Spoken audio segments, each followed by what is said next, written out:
Pat, I wonder if you would want to chime in there too. I mean, when you said that, I think you said BlackRock holds some $9 trillion of assets or something, and they're these kinds of powers are in the world determining the shape of our lives to such an extent. I tend to feel hopeless and powerless when I hear that. I mean, what what can we do about the black rocks? And that relates to a question from Anya that came in that was asking, given how little time there is and how urgent the crises are, what are the most important pressure points for change?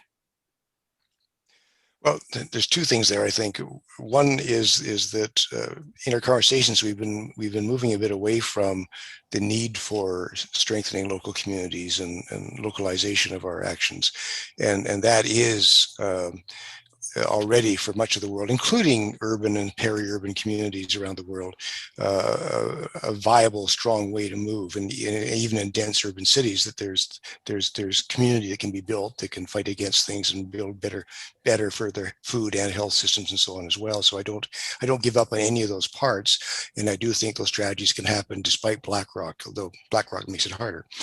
But I think we're at a point where there's a crisis that we're seeing in the World Economic Forum, and a crisis for them, for the bad guys. The World Economic Forum, I think, feels that they have a problem on their hands, which is that there's a cascading series of crises coming up ahead. They're getting the blame for a lot of it. Capitalism is getting the blame for a lot of that, as they should, and they haven't come through in the promises they made in the past. The things that Ronnie and I can both talk about, what was being said in the 1980s about genetically modified crops or biotechnology. None of those things that they promised us did happen finally. Much worse things happened.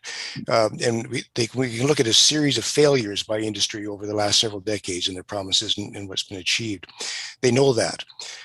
All they can say now is we've got technologies that in the future will solve these problems. So and we're the only ones who can take the risks and have got the deep pockets to do it. You governments don't want to take those risks. Just get out of our way, clear away the regulatory systems for us to go ahead and move.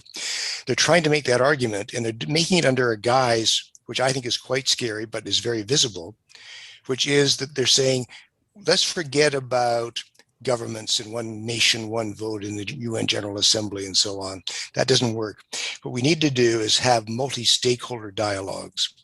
We need to all sit around to get the table together, industry with governments, and even civil society can be at the table. And the three groups will together figure these things out, frankly and honestly, with each other to see how we can work our way forward. So they want to share the burden of guilt of what's happened. And then what they do want to do is say to governments, clear the deck for us, and we will try to solve these problems, but give us the guise of multi-stakeholderism. Civil society is at the table because it's basically store-bought civil society. It's what they paid for to come to the table. And they're there for decoration. And that's got to change too. But it's being seen. That proposal is what we saw in the COVAX strategies around the world, with the World Health Organization, around the rolling out of the vaccines. And I'm sure Ronnie can talk more about that. It's what we see being proposed around the World Food Summit. They're calling for a multi-stakeholder system, which moves away from governments entirely. Again, will just a group of us sit around the table and decide together? A small group of us. We're seeing that in the International Telecommunications Union is being proposed literally in every place around the world. We saw a few weeks ago the Secretary General of the United Nations looking at the issue of big data, saying after talking with governments, who governments said we've got to, as governments, decide how to regulate big data.